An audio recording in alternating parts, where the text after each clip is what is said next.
This is what remains of my Porsche 218 engine. And this is a sad reality of restoring a tractor. Hey everyone, so about 12 months on from picking up the Porsche, we were at the point where we needed to pull that engine apart and just check that there wasn't too much major damage inside. Now to do that, we got the timing cover off just to check initially the condition of the gears, but then also to make sure that our timing was in the correct place. So we're able to identify top dead center, which we could see that the timing marks on the front of the timing gears were aligned, and it looked like everything was in the right spot, which was good. Next, we went around and removed all the studs between the two pieces of block. Again, it's a two-part block, but we didn't realize that something was still holding on and wasn't budging. So then we found out we needed to remove the hydraulic clutch assembly, which is hidden behind the flywheel on the right-hand side there.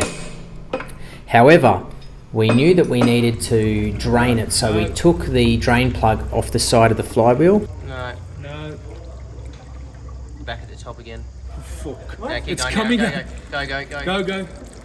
So we did have this workshop manual, which is fantastic. It's been translated from German back into English, but there are a few key steps missing or lost in translation.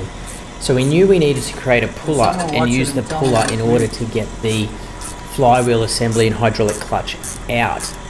What we didn't realize, and the key step that was missing, is that we needed to remove those outer bolts on the top of the flywheel you can see there.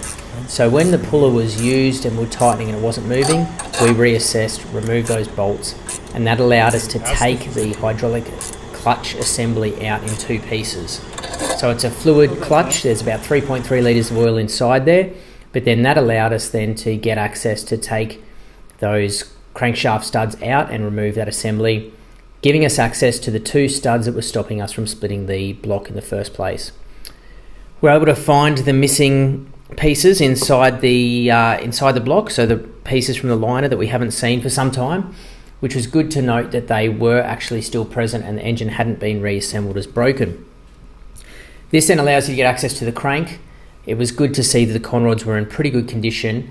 The bearings were shot, they're paper thin, as you can just see, but it was good to know that the bearings took the brunt of all the wear and not the crankshaft.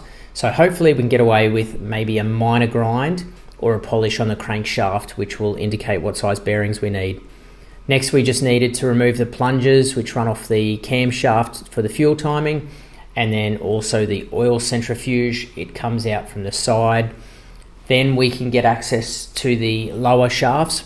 So knocking out a few roll pins, you can pull out your oil pump shaft. The oil pump strainer was missing, so we will need to pull apart the oil pump to make sure it's okay.